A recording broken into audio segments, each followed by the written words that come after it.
বিভিন্ন শিল্পগোষ্ঠী বাংলাদেশে গত 15-16 বছর না শুধু এর আগে পরে মিলিয়ে অনেক মিডিয়া তৈরি করছে এবং একটা একটা হাউজেরই বা একটা পরিবারেরই বা একটা শিল্পগোষ্ঠীরই দেখা যাচ্ছে 2, 3, 5, 6 করে পত্রিকা বা বিভিন্ন ধরনের মিডিয়া প্রতিষ্ঠান আছে।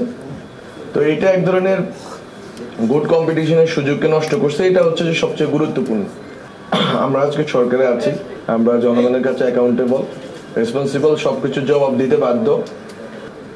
মানে আপনি বলতে পারেন না যে পার্লামেন্টারিয়ানরা প্রশ্ন করা যাবে, জুডিশিয়াল অফিসারদেরকে প্রশ্ন করা যাবে, ইভেন সিকিউরিটি এজেন্সিকে প্রশ্ন করা যাবে, কিন্তু সাংবাদিকদেরকে প্রশ্ন করা যায় না। আমি চাই না যে এই জিনিসটা থাকুক।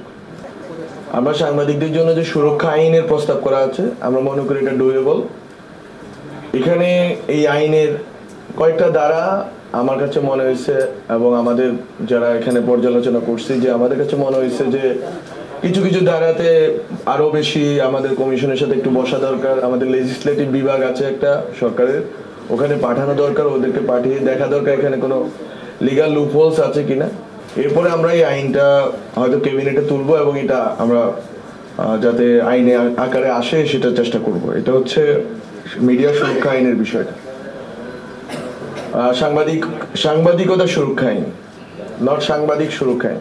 আমি যখন রেডিওর বেতার কার্যালয়ে গেছি তখন আমি দেখার চেষ্টা করছি বেতারে আসলে কাদেরকে রিচ করতেছে এবং তাদেরকে একটা স্টাডি করতে দিচ্ছি যে ধরেন আপনার উপকূলের লোকরা বেতার হয়তো মাঝে মধ্যে তাদের লাগে একটা বছরের একটা সময়, ঘূর্ণিঝড় থেকে শুরু করে আরো অনেকগুলো, বা অনেকে হেলথ ইস্যুজে, পাবলিক হেলথ ইস্যুস কিছু জিনিস আছে সরকারের প্রচার প্রচারণার জন্য বেতার লাগে।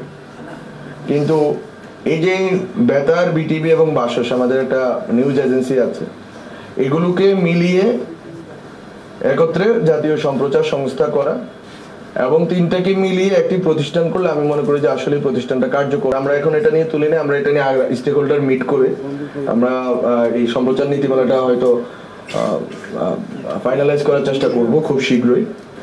আমরা ন্যূনতম কিছুই করতে চাই না সংবাদ মাধ্যম যতটুকু যা ইচ্ছা লেখার অধিকার রাখে। যত বেশি সংবাদ মাধ্যম প্রশ্ন করে রাষ্ট্রের ভিতরে যারা দায়িত্বশীল আছে তারা আরো দায়িত্বশীল আচরণ করতে বাধ্য হয়।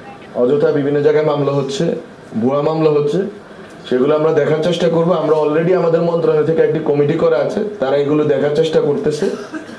এই দায়বদ্ধতা এবং পেশাদারিত্বটা আমরা দেখবো সাংবাদিকদের, এবং আমরা আমাদের সরকার যতদিন আছে আমরা চেষ্টা করব রিফর্মগুলো বাস্তবায়ন করার জন্য ধীরে সুস্থে সবার সাথে কথা বলে, স্টেক হোল্ডারদের সাথে, এবং সাংবাদিকদের কল্যাণের জন্য যতটুকু আমরা করে যেতে পারি আমরা ততটুকু চেষ্টা করব।